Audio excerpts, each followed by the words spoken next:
हमर कविताक शीर्षक अछि मोन धरि बहैत। तऽ सुन, ई बहैत हवा हमरा अनकहल प्रश्न सब कतहु लऽ जाइत अछि, आ हम उत्तरक प्रतीक्षामे स्वयंमे और गहीर भऽ डूबैत छी।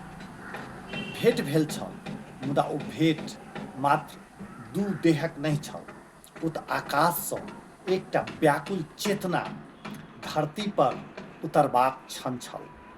हमर कोरामे जखन केओ आयल छल, सूर्य चरम पर छल, मुदा भीतर कोनो अदृश्य छाया पहिल बेर मौन भऽ रहल छल।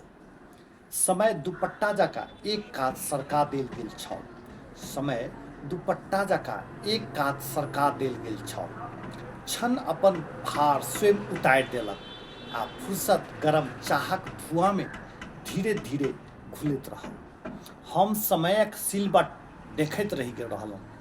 हम समयक सिलवट देखैत नहि रहलहुँ, किया तऽ ओ क्षण घड़ी नहि, अनुभूति बनि गेल छल। तखन बुझायल प्रेम धैर्यक अभ्यास नहि, ओ तऽ अधीरताक ईमानदार स्वीकार अछि।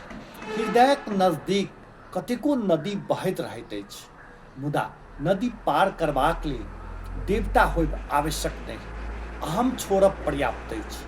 योग, विज्ञान, ब्रह्म सब शब्द ओहिठाम छोट भऽ जाइत अछि, जतऽ स्वयंके समाप्त कऽ देल जाइत अछि।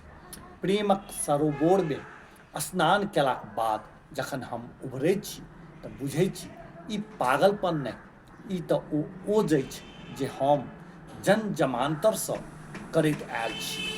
जखन शरीर एक दोसरामे विलीन होइत अछि तऽ देह नहि, सीमा गलैत अछि। सुगंध नाक धरि सीमित नहि रहैत ओ ब्रह्माण्डमे पहचान बनि पसरैत अछि।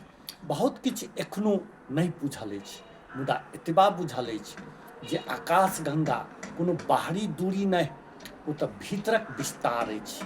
आ हम बहैत गेल छी होश, नाम, परिचयसँ दूर, जाधरि स्वयं प्रश्न बनि गेल आ उत्तर मौन। आ जखन प्रश्न समाप्त होइत अछि तखन जीवन उत्तर नहि, अनुभव बनि जाइत अछि।